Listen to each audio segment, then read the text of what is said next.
You wake up, and there's a moment, just a second, where you try to remember what your body used to feel like. Not 10 years ago, not even 5, just before everything started to feel a little heavier, before your knees resisted the idea of standing, before your thoughts felt like they were moving through syrup, before the ache in your back or the tension in your neck greeted you before the sun even rose. And you wonder, is this just aging? What if I told you that feeling 20 years younger doesn't start with a pill, or a doctor, or a treadmill? It starts with one simple thing, one habit, done every morning before the day takes off. A single shift that science has confirmed again and again, yet most seniors still don't do it. Not because they can't, but because no one ever told them how powerful it really is. Before we reveal it, let me tell you about Margaret. She's 72, lives alone since her husband passed. Used to be a teacher, sharp, witty, loved crossword puzzles and morning walks. But over the past 3 years, her energy started fading. She found herself sleeping later, moving slower, thinking less clearly. Her doctor called it normal aging, but nothing about it felt normal to her.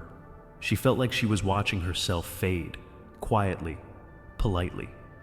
One morning, after waking up unusually groggy, Margaret did something different. Not dramatic, not difficult. She simply stepped outside, barefoot, onto the grass behind her apartment. She stood there, eyes closed, morning light washing over her face. For 2 minutes, then 5, then 10. No phone, no distraction. Just her breath, the cold dew between her toes, the warmth of sunlight filtering through her closed lids. That morning, something shifted, and she didn't even realize it until weeks later. Her energy changed, her thoughts sharpened, her digestion improved.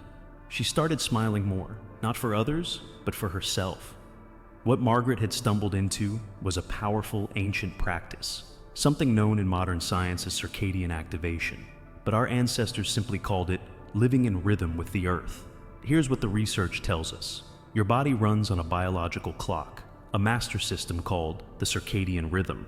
It governs everything from your hormones to your brain chemistry, digestion, immune function, even your sleep quality. And the most powerful reset button for this clock is morning light. Within 15 minutes of waking, if you expose your eyes and skin to natural daylight, even on a cloudy day, your brain begins producing serotonin. That's your mood and focus chemical. It also suppresses melatonin, which helps reset your sleep-wake cycle. You feel more awake during the day, and you sleep deeper at night. It also does something even more surprising. A 2018 study published in Cell Reports showed that early morning light exposure boosts mitochondrial function, the energy engines of your cells, which means better metabolism, sharper memory, more physical stamina. Yes, even after 60. But here's what most seniors don't realize. Indoor lighting does not have the same effect, not even close. Your body is calibrated to the specific wavelength of outdoor light. Even 5 minutes outside is more potent than hours inside, under artificial bulbs. Margaret didn't know this. She just followed a feeling.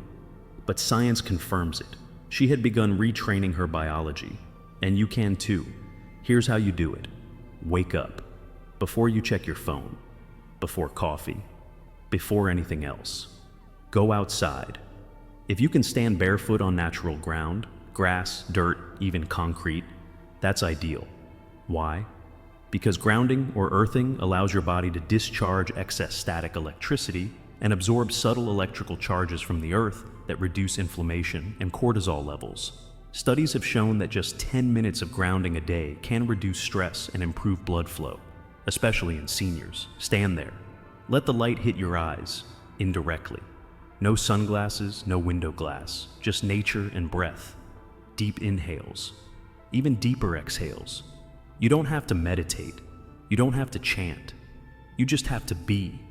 You are signaling to your body, I am safe, I am alive, I am starting fresh.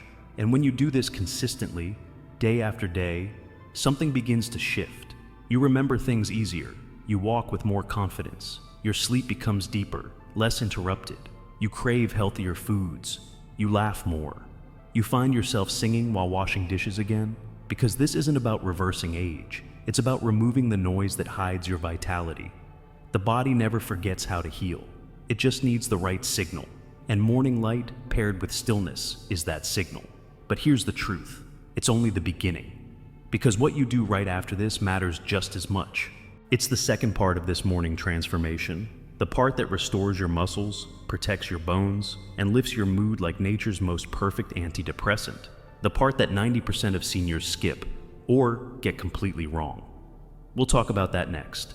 And when you combine it with what we've just begun, the result isn't just a better morning, it's a better life. Margaret didn't realize it that morning, standing barefoot in the grass, that she was laying the foundation for something deeper, something her body had been asking for silently for years. It wasn't just about grounding or morning light, it was about reclaiming rhythm, and rhythm, for the human body, is everything.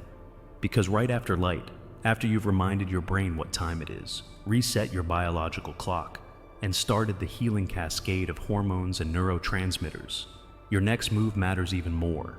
It's not a supplement. It's not a walk. It's something you've done your whole life, but maybe never with intention. You eat, but not just anything.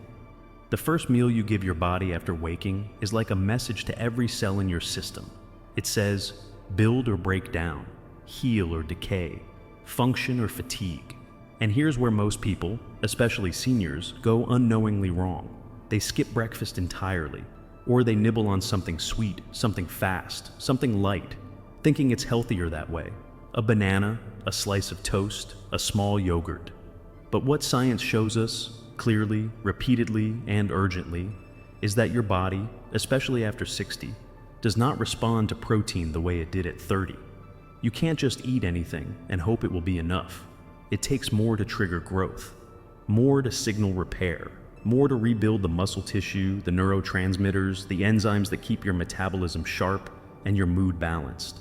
What your body needs before 9 a.m. is high-quality protein, the kind that contains enough leucine to flip the muscle-building switch, the kind that stops the breakdown process called sarcopenia, the silent muscle loss that robs you of strength, stability, independence.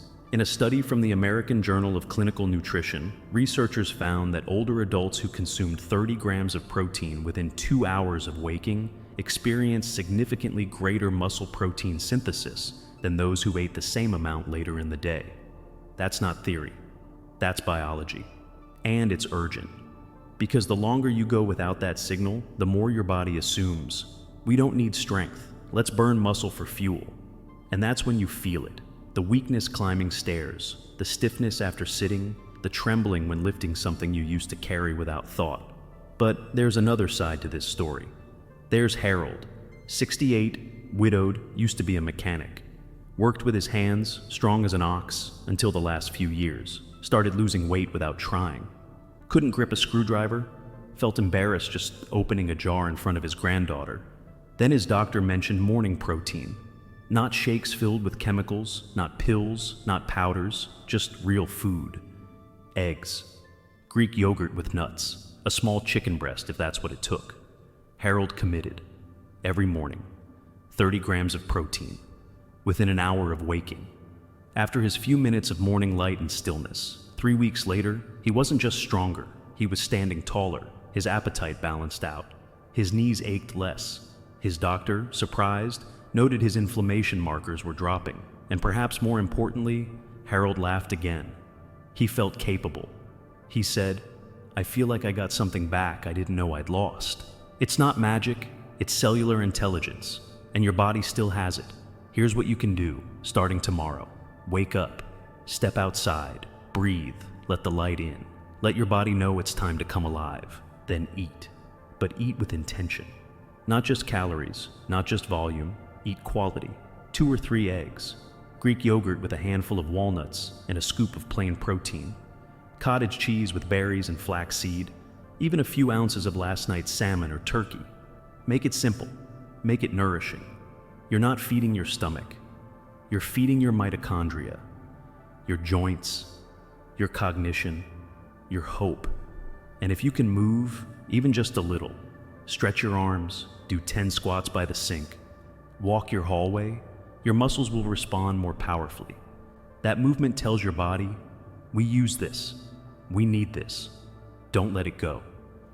Every senior deserves to know that it's not age stealing their strength. It's neglect. It's misinformation. It's the absence of the right morning message. You can send a new message starting tomorrow. One of energy, one of resilience, one of vibrant strength. And there's one more piece to this puzzle, the one most people never talk about. It's not a food. It's not an exercise. It's something invisible but critical. And it's what we'll uncover next.